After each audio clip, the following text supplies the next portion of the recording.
Para penggugat dalam kasus dugaan ijazah palsu Presiden ke-7 Joko Widodo kembali memberikan keterangan pers menyikapi sejumlah perkembangan kasus tersebut. Di antaranya soal undangan klarifikasi dari Polda Metro Jaya terhadap laporan terbaru. Para penggugat dipanggil untuk memenuhi undangan klarifikasi dari Polda Metro Jaya Rabu besok, namun memutuskan untuk menolak hadir. Pasalnya mereka menilai para pelapor tidak punya keterkaitan dengan kasus tersebut sehingga penggugat menilai tidak perlu menghadiri undangan klarifikasi. Kami memilih untuk tidak memenuhi undangan klarifikasi ini karena tidak ada relevansinya dengan penelitian yang dilakukan klien kami terkait ijazah palsu saudara Joko Widodo. Itu yang perlu kami tegaskan. Bahkan kami menegaskan laporan-laporan seperti ini justru akan menjadi pintu kriminalisasi terhadap klien kami. Dan sebenarnya laporan seperti ini yang membuat gaduh Republik ini. Kenapa? Karena orang-orang yang tidak ada kepentingannya bikin laporan harusnya. Karena sudah ada laporan yang sifatnya lex spesialis, yakni delik aduan di 30 April 2025, saudara Joko Widodo mengadukan dia merasa tercemar dan merasa difitnah, harusnya fokus di situ. Dan terkait kasus pencemaran fitnah ini juga tidak bisa serta-merta diproses karena ada dugaan ya tindak pidana pemalsuan dokumen yang saya masuk ke tema kedua. Yang hari ini temuan fakta di lapangan makin jelas bagaimana sih ijazah palsu itu dibuat, yakni apa? Betor Suryadi, politisi PDIP, menegaskan bahwa ijazah tersebut dicetak di pasar Pramuka. Karena itu hari ini penyidik, yakni Kepolisian Negara Republik Indonesia yang punya kepentingan untuk menegakkan hukum, menegakkan kebenaran dan keadilan, harusnya segera melakukan tindakan penyelidikan terhadap orang-orang ini. Ada Better, ada Dani, ada Anggit, ada Widodo, semua nama itu harusnya diperiksa, jangan liar. Jangan sampai seolah-olah ada pengabaian, negara tidak hadir. Sudah ditemukan informasi modus operandinya cetak di pasar Pramuka. Bahkan terakhir muncul nama Mr. P. Tidak saya sebut inisial saya sebut inisialnya saja. Enggak layak lah kalau kita sebut namanya. Tapi namanya sih Paiman gitu ya, Paiman Raharjo gitu. Jadi Paiman Raharjo gitu katanya gitu. Kata saya begitu ya. Dan itu makin menguatkan bahwa memang barang ini bermasalah. Yang dimaksud barang ini bermasalah dan ijazah ini memang bermasalah. Karena itu tugas kepolisian justru harus segera mengejar persoalan ijazah ini dulu. Dipastikan barang ini bermasalah atau tidak, baru bicara tentang apa yang dituduhkan pada klien kami, di mana klien kami seolah-olah mengedarkan fitnah, pencemaran. Kenapa? Tidak mungkin ada fitnah, tidak mungkin ada pencemaran sebelum dibuktikan ijazah itu asli. Kami siap datang, tapi karena kuasa hukum sudah menemukan bahwa itu sebenarnya tidak penting, bukannya tidak wajib, tapi tidak penting hadir, maka kami tidak hadir. Ya, dan kami bersedia dan teman-teman dari para kuasa hukum ini untuk hadir di setiap podcast atau setiap TV. Makanya kami gilirkan. Kadang-kadang Apa Kabar Indonesia Pagi, kadang-kadang Prime Plus, kadang-kadang Aki Malam, kadang-kadang Sindu Prime dan lain sebagainya ya. Jadi kami semua datang dan kami bergiliran ya untuk datang. Jadi insya Allah kami tidak sendirian, kita juga bersama dengan dorongan dan ridho dari Allah Subhanahu Wa Taala. Ini menarik pemirsa dan ternyata masih berlanjut mengenai kasus dugaan ijazah palsu Joko Widodo yang kembali jadi sorotan. Gugatan lama masih timbulkan pertanyaan, namun saat polisi layangkan undangan, para penggugat justru enggan memberikan jawaban. Publik pun kini bertanya penuh keheranan. Jika merasa benar dan punya keyakinan, lantas mengapa harus hindari pemeriksaan? Kita akan bahas lebih dalam dengan narasumber istimewa kita. Ada penasihat Kapolri Arianto Sutadi, tim advokasi anti kriminalisasi akademisi dan aktivis Jahmada Girsang, dan kuasa hukum Joko Widodo Rifai Kusumanegara. Saya sapa narasumber saya, selamat malam semuanya, apa kabar? Malam Mas Edi, malam semuanya. Terima kasih banyak, meskipun di tengah kesibukan bapak-bapak ini tetap bersedia dialog di Sindo Prime. Saya pertama ke Pak Jahmada dulu. Pak, berarti tidak akan datang nih Pak ke klarifikasi ke polisi begitu? Oke, terima kasih Yudi ya. Saya dengan Yudi, Pak. Pertama kali di Sindo ini, jadi layar Sindo ini baru saya kenal ini. Selamat malam Pak Arianto. Selamat malam Pak Girsang. Selamat malam rekan Rifai. Selamat malam Pak Girsang, Pak Arianto. Malam Pak Rifai. Penjawab pertanyaan Yudi tadi, memang hari ini kita ada kompes tentang bagaimana menyikapi Polda dan menyikapi Bareskrim.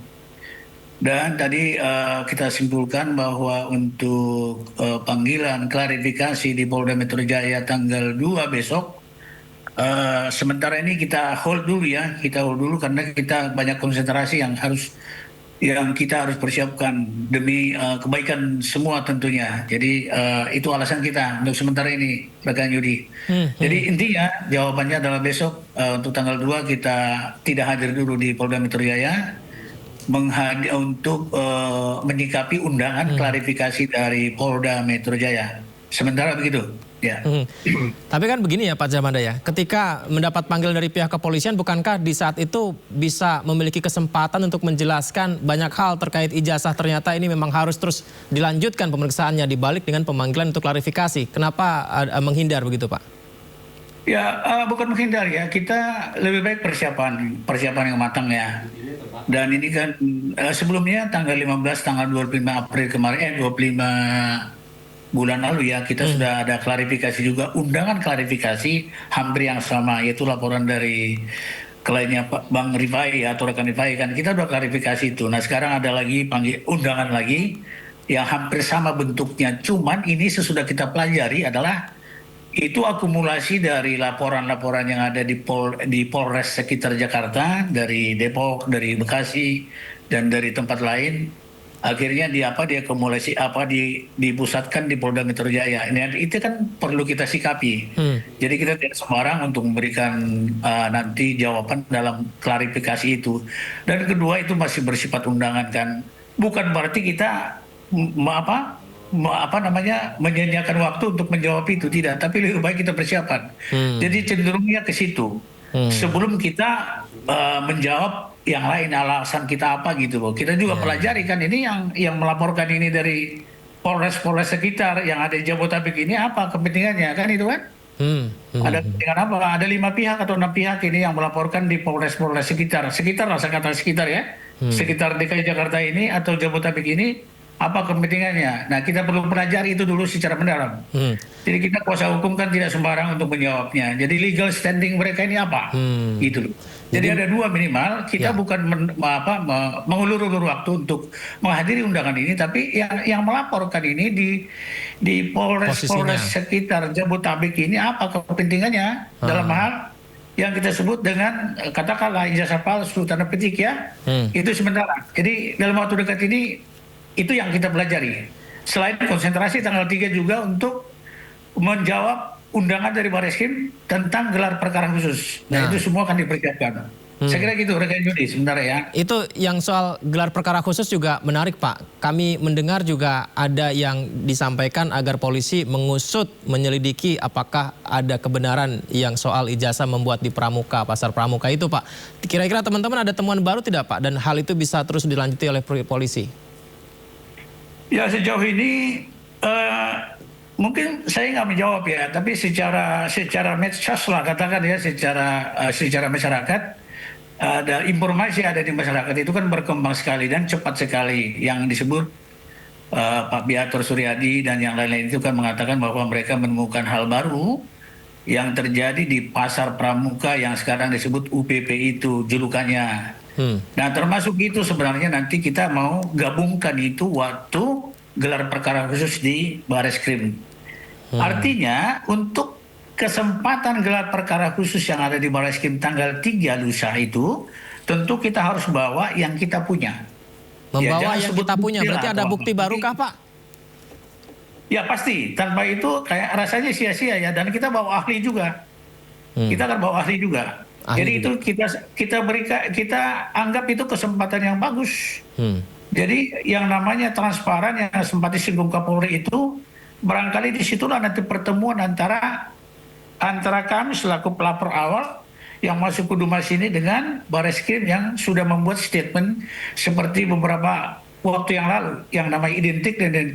Dan hari ini kami mengirim surat ke Bareskrim siapa-siapa yang diperkenankan hadir di sana agar itu semua bisa terbuka dan transparan. Itu tujuan kita. Jadi tujuan kita sebenarnya cukup ya elegan lah ya menurut saya. Tidak ada yang aneh-aneh menurut saya. Normal dalam hal penegakan hukum. Dan kita kan semua pengacara ini pernah mengikuti gelar perkara khusus di Bareskrim itu, dan itu memang sangat dihadiri oleh saya pernah menghadiri itu, dan memang di sana diperkenankan untuk pemaparan, tanya jawab, dan ada ahli juga begitu. Itu yang kita mau sikapi. Nah, makanya hari ini kita kirim surat untuk itu, agar Bareskrim segera menyetujui orang-orang atau siapa saja yang kita bawa ke sana. Jangan nanti begitu di sana ada walkout, ada pengusiran, nanti terjadi hal yang tidak manusiawi kan, tidak diinginkan. Karena masalah ini kita harus tangani secara benar-benar detail to detail gitu loh. Baik. Saya kira gitu ya. Baik. Pak Jamada, izin berarti kalau saya simpulkan yang pertama tidak hadir undangan klarifikasi karena legal standing posisi si pelapor ini masih tidak jelas, masih harus didalami dulu sehingga masih mempertimbangkan belum mau datang klarifikasi. Yang kedua, gelar perkara khusus akan didorong polisi dengan ahli dan bukti baru. Begitu ya Pak Jamada? Ya, kurang lebih seperti itu Yudi. Baik. Ya, itu kurang lebih seperti itu. Baik, Pak Rifai tanggapannya Pak, silakan Pak. Pertama, ya kami menghargai tentunya setiap tim kuasa hukum memiliki strategi ya dalam melakukan pendampingan kliennya masing-masing ya. Namun demikian terkait dengan informasi yang disampaikan Saudara Betor Suryadi, sebenarnya kami juga di beberapa kesempatan sudah memberikan tanggapan. Pertama, apa yang disampaikan oleh Saudara Betor ini bersifat cerita dari cerita ya, artinya dalam hukum itu tidak memiliki kekuatan pembuktian karena dikenal asas testimonium auditu. Beliau hanya mendengar cerita dari cerita, dan apalagi setelah kita coba dalami juga ya, alur cerita itu terasa tidak pas, tidak logis. Misalnya seolah-olah dalam rangka pilkada di Jakarta dilakukan pembuatan ijazah palsu di Pasar Pramuka, dan ijazah itu adalah ijazah UGM. Pertanyaan kritisnya adalah, lalu pada saat Pak Jokowi itu mengikuti pilkada di Solo 2 kali, jelas-jelas menggunakan ijazah UGM juga, dan titelnya juga tertulis sebagaimana terlihat di tayangan ya, sebagai Insinyur Joko Widodo. Lalu pertanyaannya, itu ijazah UGM yang mana? Karena sudah jelas ijazah itu digunakan 2 kali di pilkada Solo, tahu-tahu di menjelang pilkada Jakarta seolah-olah ada lagi pembuatan ijazah di Pasar Pramuka. Jadi ini sesuatu yang menurut kami tidak logis ya alur cerita. Apalagi dalam perkembangannya nama-nama yang disebut ya, misalnya Pak Andi Wijayanto, Pak Prasetyo Adi maupun Prof. Paiman sudah membantah cerita Pak Betor Suryadi secara terbuka di sosial media ya. Apalagi Pak Andi Wijayanto ini politikus PDIP, mantan Gubernur Lemhanas. Pak Prasetyo ini juga politikus senior PDIP, mantan Ketua DPRD, dan Prof. Paiman ini guru besar ya, sebuah dari rektor juga dari swasta, yang tentunya mereka sendiri memiliki kredibilitas dan integritas dalam menyampaikan tanggapan bantahan dari apa yang disampaikan Saudara Betor Suryadi ya. Nah, sehingga kami melihat apa yang disampaikan ini lebih kepada isu ya, yang tidak memiliki nilai hukum dan tidak bisa mematahkan dari evidence yang sudah diperoleh oleh Bareskrim Polri. Di antaranya adalah 1, pernyataan resmi dari Kepala Satuan Pendidikan dalam hal ini UGM yang menerbitkan ijazah, yang memang menurut kaidah putusan MK maupun Undang-Undang Sisdiknas, dialah yang memiliki otoritas untuk menyatakan sah tidaknya sebuah ijazah ya. Kedua, juga sudah adanya puslapor yang menguji ijazah analog dari Pak Jokowi dan sudah dinyatakan itu identik. Artinya bukti-bukti kuat ini tidak mungkin bisa dipatahkan oleh sekedar isu yang berkembang kemudian. Apalagi ya, yang cukup menarik adalah Pak Betor sendiri di dalam beberapa video dia sudah menyatakan bahwa dia sudah mengikuti gerakan ini sejak kunjungan di Solo dan Jogja pada saat UGM. Artinya dia sudah ikut rombongan ini sudah 3 bulan yang lalu. Lalu pertanyaannya, kenapa cerita ini baru dimunculkan sekarang? Dan yang lebih fatal lagi adalah sekarang jadi terjadi pembiasan cerita. Awalnya adalah yang dituduhkan itu seolah-olah pihak UGM merekayasa ijazah. Ya tentunya di sini kan berarti kan pelakunya diduga pihak UGM, kedua lokusnya di Jogja. Sekarang tahu-tahu ceritanya berubah, pelakunya beberapa orang yang disebut bagian dari tim ses, dan itu terjadinya di Jakarta. Perubahan cerita ini sangat signifikan dalam hukum. Artinya pelapor sendiri tidak firm dengan tuduhannya selama ini, berubah-ubah cerita, bahkan seolah-olah akhirnya sekedar mengada-ngada, karena ceritanya sih tidak konsisten gitu ya. Berarti tidak memenuhi syarat untuk gelar perkara khusus, begitu Pak Rifai? Betul, jadi temuan ini justru menurut saya semakin menggugurkan apa yang sudah disampaikan pada saat tentunya laporan awal ya, karena tidak bisa sebuah laporan itu berubah-ubah cerita begitu saja, apalagi sudah dilakukan pemeriksaan sedemikian panjangnya gitu ya. Jadi kalau kami juga diundang di saat gelar nanti hari Kamis di Barreskrim ya, tentunya kami juga datang, akan Pak, menggunakan hak hukum kami ya untuk menolak dibukanya kembali, karena tidak bernilai temuan yang disampaikan ini, bahkan membuat semakin runtuhnya cerita awal yang sedang dibangun. Dan kalau ini dipaksakan, bagi kami ini bentuk kriminalisasi terhadap Pak Jokowi itu sendiri. Ya, sesuatu yang tidak pidana mau dipaksakan harus menjadi pidana. Baik, dan Pak tentunya Rifai, kami akan menggunakan segala upaya hukum untuk menghadapi itu. tidak bernilai dan menggugurkan upaya gelar perkara khusus, tanggapannya Pak Jahmada?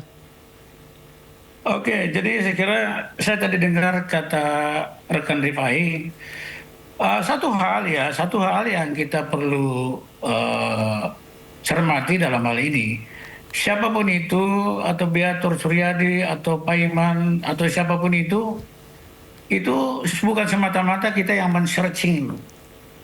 Jadi ada inisiatif dari mereka untuk masuk gitu loh. Kalau Roy, Rismond dan lain-lain itu kan gerakannya lain. Itu makanya saya bilang itu mereka mengadakan penelitian untuk menemukan riset gap itu. Itu upaya mereka. Jadi kalau ada yang nyambar lah, katakan yang minpol yang masuk ke perkara ini, bukan semata-mata kita yang cari, bukan semata-mata klien kami mencari-cari orang, enggak. Tiba-tiba ada yang nyumbangkan aja, tiba-tiba ada podcastnya, tiba-tiba ini. Jadi jangan dinilai bahwa seolah kita mengumpulkan sesuatu yang kaleng-kaleng, lah tidak begitu. Jadi oleh sebab itu kita hargai semua itu, dan akhirnya kita kumpulkan semua itu, ya kira-kira ini bisa memperkuat atau tidak, kan gitu kan. Kita juga nggak telan masing-masing. Nah di antara mereka memang ada yang berubah, awalnya begini A, tak tahu jadi B.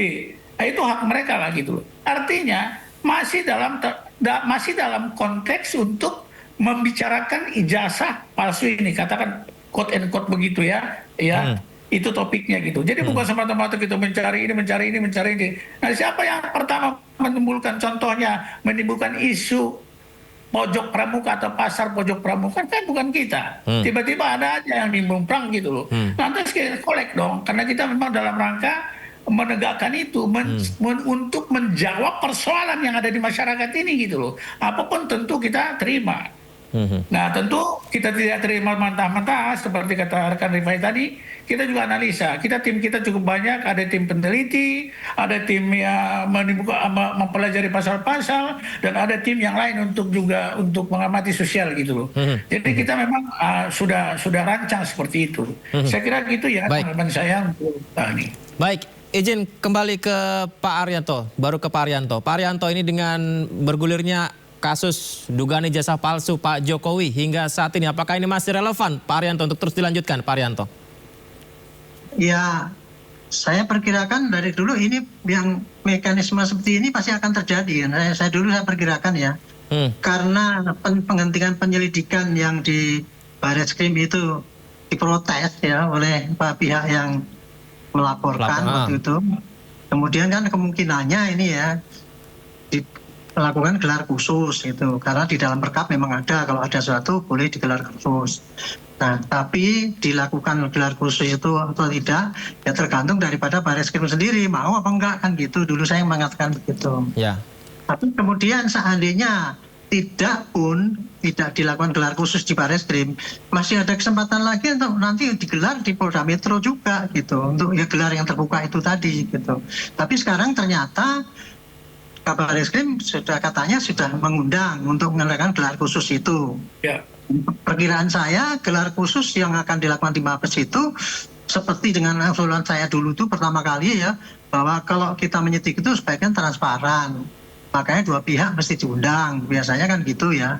Jadi antara pelapor dengan advokatnya, saksi yang diajukan dan sebagainya, barang bukti ada di situ, saksi yang pengamat atau saksi ahli yang lain, ataupun lingkungan pengamat ya. Pengamat itu pengawas, bisa propos, bisa wasidik, bisa irwasum dan sebagainya lah gitu kira.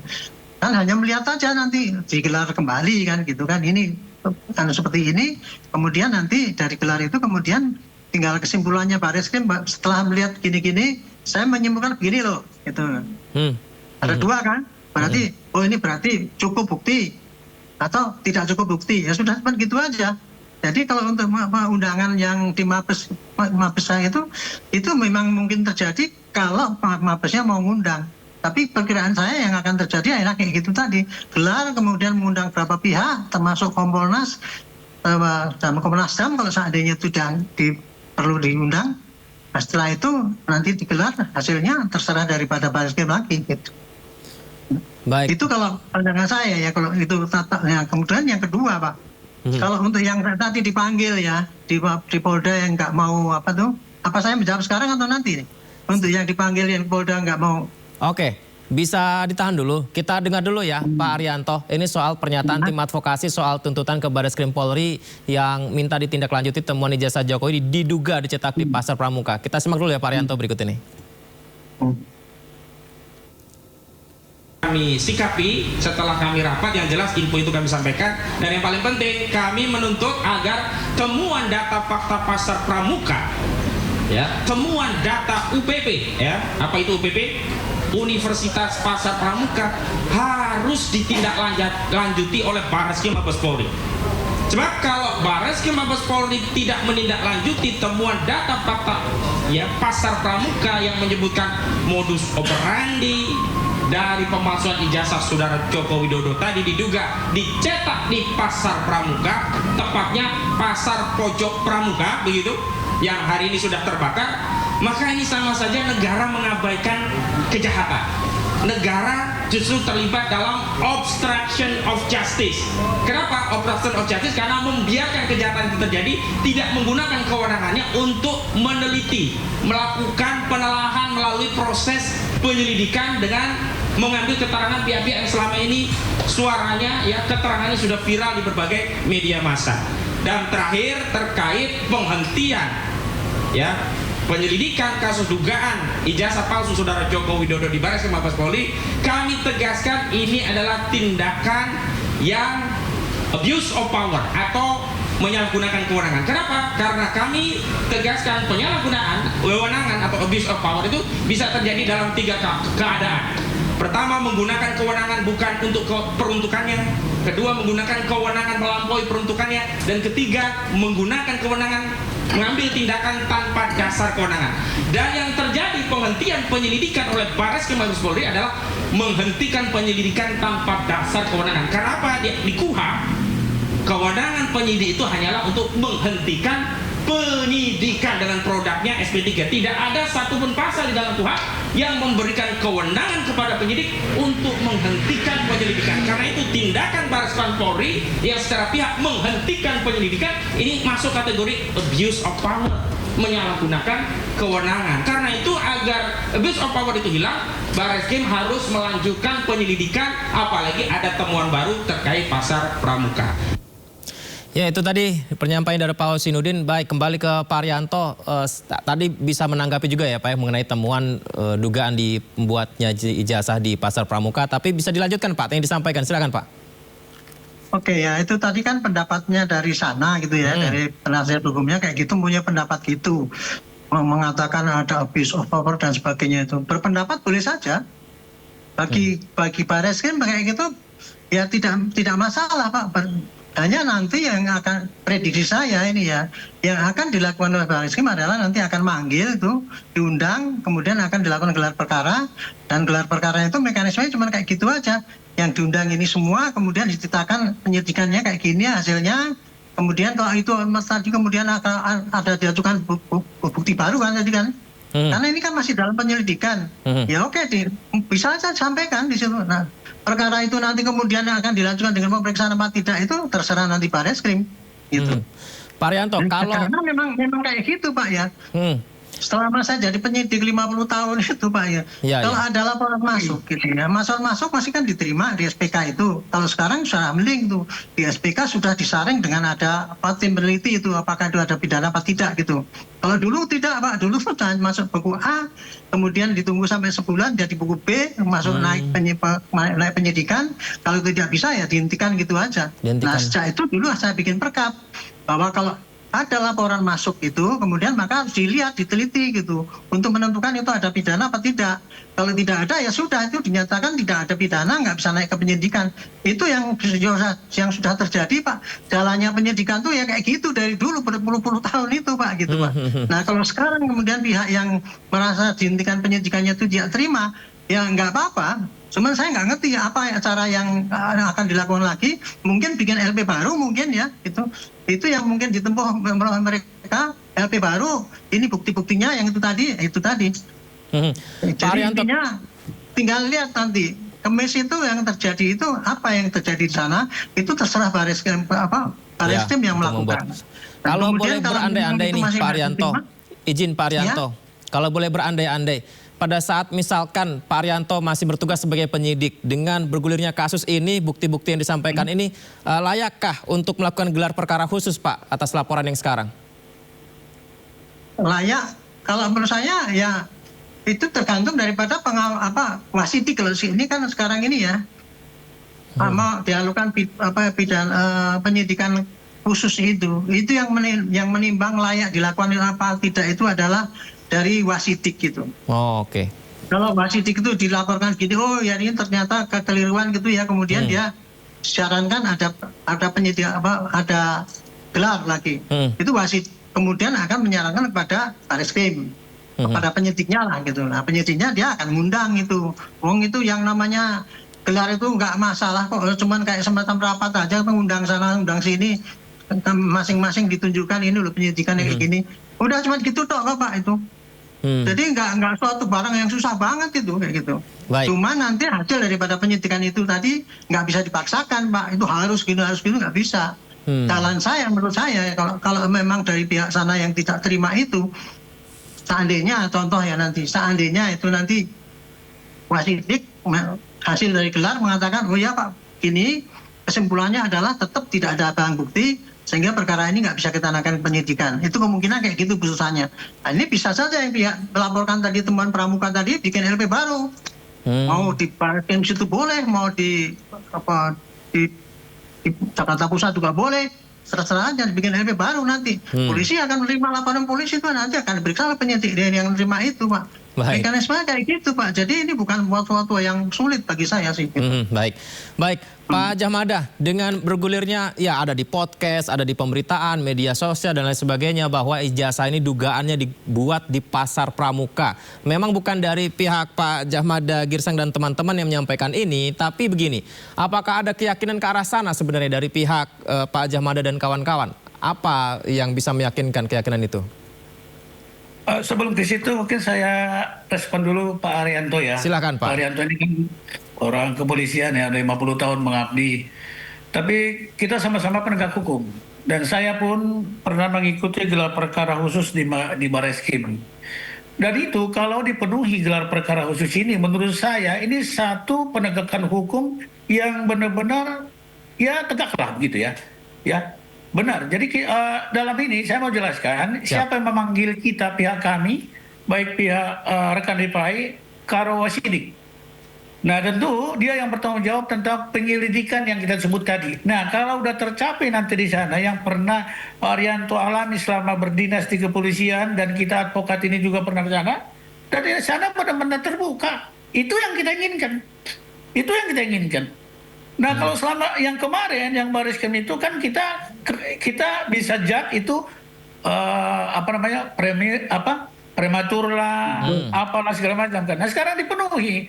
Menurut kami dari pihak pelapor awal di Bareskrim itu dalam hal ini Egy Sujana TPUA itu dengan dipanggilnya ini menurut saya satu hal yang kebaikan dari pihak Polri dalam hal ini Bareskrim. Nah di sana nanti ada tanya jawab, pemaparan, ada tanya jawab, ada penjelasan, ada pemaparan bukti baru dan sebagainya. Menurut saya ini satu penegakan hukum yang luar biasa. Dan harapan saya di situ memang ada transparansi. Dalam hal ini Kapolri juga sudah menyinggung kemarin bahwa untuk kelanjutan urusan ini harus ada transparansi. Barangkali inilah satu manifestasi dari arahan dari Pak Kapolri itu, dipanggil kita untuk gelar perkara khusus ini. Dan nanti kita harapkan sesuatu yang transparan di sana, tidak boleh tertutup lagi, karena kami hadir. Dan kami juga bawa ahli yang kami ajukan, yang mudah-mudahan disetujui juga. Tapi kalau nggak disetujui, kan terjadi lagi kelangkaan itu, atau terjadi lagi kealpaan, kekulpaan itu. Kami mengajukan yang normal saja kok. Begitu.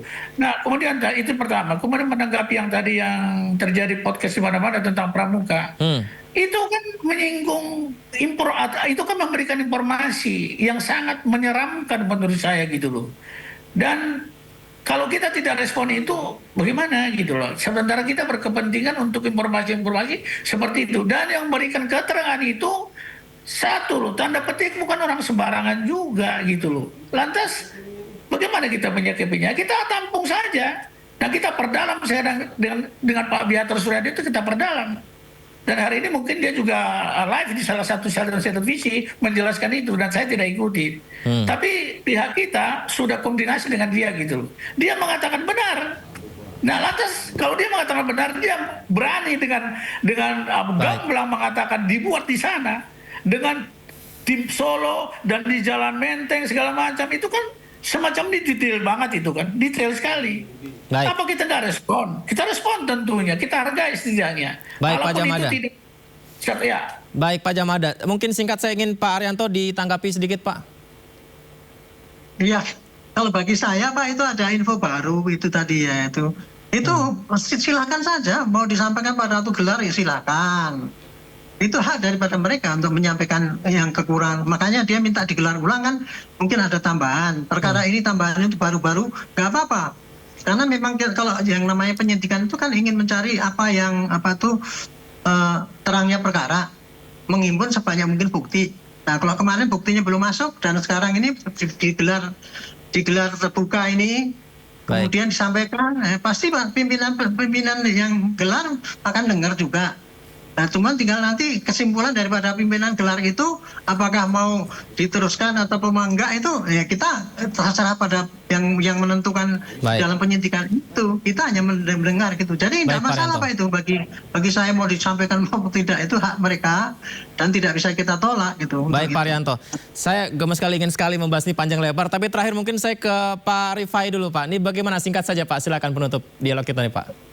Ya, saya sambil menanggapi sedikit dari Pak Arianto mungkin ya. Jadi kita sama-sama Pak, hukum itu sama, ya hukum acaranya sama ya. Justru kalau kami melihat masuknya cerita Betor ini justru membuat gugur laporan awal terkait dugaan rekayasa ijazah oleh pihak UGM. Karena lagi-lagi dugaan pelaku berbeda, tempus berbeda, lokus berbeda gitu ya. Sehingga tidak mungkin cerita baru ini justru dianggap sebagai novum yang menguatkan laporan awal. Ini kan terjadi bentrok kontradiksi fakta justru. Bahkan fakta Betor ini justru menggugurkan cerita awal. Saya lebih sependapat dengan Pak Arianto. Kalau mau diangkat soal yang pasal pramuka, itu silakan buat LP baru. Karena cerita awalnya sudah berbeda Pak. Kan orang tuh kalau membuat laporan sudah jelas tempus, lokus, di mana, bagaimana. Dan kita ikuti pemeriksaan ini kan mengarah kepada pihak UGM sampai seluruh administrasi diperiksa, teman-teman mahasiswa ya. Tahu-tahu ada cerita baru yang tidak relate, tidak selaras dengan cerita pertama, itu tidak bisa menjadi novum justru di laporan awal gitu loh. Dianggap kalau mau menggugurkan ya Pak. Silakan buat laporan baru. Itu mungkin lebih logis secara hukum. Kalau kita sama-sama hukum acara yang sama gitu ya. Justru tidak mungkin cerita yang berbeda, lokus berbeda dimasukkan untuk saling menguatkan, itu tidak bisa. Harus dimulai dengan LP baru. Kalaupun mau dipaksakan, sekalipun kami tetap confidence ya. Karena juga kita sudah dengar ada 3 keterangan bantahan yang dilakukan secara terbuka bahkan secara inisiatif dari Pak Andi Wijayanto ya, Profesor Edi dan Profesor Pak Irman yang menyatakan cerita Pak Betor ini tidak benar dan mereka siap juga dikonfrontasi gitu. Jadi baik Pak Rifai. menurut saya ini tidak ada korelasinya dan saya sependapat dengan Pak Arianto seharusnya dibuat LP baru. Baik, harusnya membuat LP laporan baru, kemudian ini justru menggugurkan cerita-cerita lamanya, begitu ya Pak Rifai. Sayang waktu kita terbatas, saya nanti usul ke redaksi untuk bisa membuat diskusi ini lebih panjang lagi nih bersama Pak Arianto dan Pak Jamada juga Pak Rifai ya. Terima kasih banyak Bapak-Bapak sudah bergabung. Terima kasih, selamat malam. Assalamualaikum. Bagi Irsa, Pak Arianto, Mas Yudi.